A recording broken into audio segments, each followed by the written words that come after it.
ধেয়ে আসছে ভারত থেকে ভয়ঙ্কর রূপে বন্যার পানি।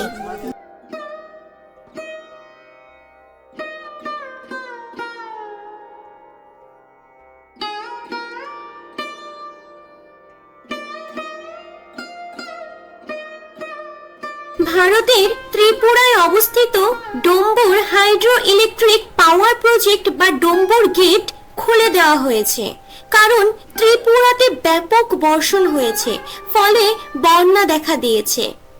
পানি কমার জন্য তারা ডম্বুর গেট খুলে দিয়েছে, যা সর্বশেষ 1993 সালে খুলে দিয়েছিল। বন্যার পানি কমে যাবে এমনটা আশা করা ভুল। গেটটি খুলে দেওয়ার ফলে ফেনী, কুমিল্লা, নোয়াখালী জেলা সহ প্লাবিত হয়েছে অনেক শহর। বলা হচ্ছে 12 ফুট উচ্চতায় উঠেছে বর্তমানে পানি। পানির ভয়াবহতা বেড়ে চলছে এবং সাধারণ মানুষের কান্না থামছেই না। ভয়াবহ বন্যা হচ্ছে ফেনীতে, দিশেহারা এবং পানিবন্দী 2 লক্ষাধিক মানুষ। বিপদসীমার 86 সেন্টিমিটার উপর দিয়ে প্রবাহিত হচ্ছে মহুরী, কহুয়া ও সিলোনিয়া নদীর পানি। রাস্তাঘাট থেকে ঘরবাড়ি কিছুই রেহাই পায়নি বন্যার জলে। ভয়াবহ মানবিক বিপর্যয়ে দিশেহারা 3 উপজেলার 2 লক্ষাধিক মানুষ।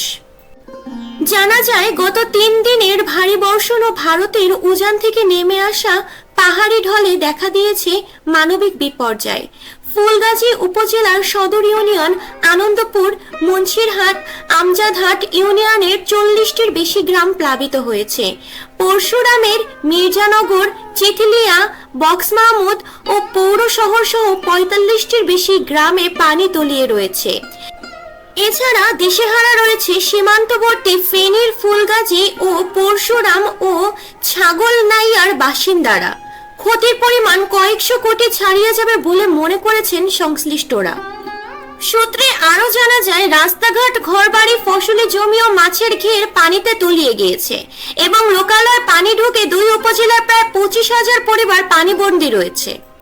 যদি ভিডিওটি ভালো লাগে একটি লাইক দিয়ে সাথে থাকবেন। এখন আমাদের চ্যানেলটি সাবস্ক্রাইব না করলে সাবস্ক্রাইব করে দিবেন এবং পাশে থাকা বেল আইকনটিতে ক্লিক করে দেবেন। ধন্যবাদ। বিনোদন 24 ঘন্টা।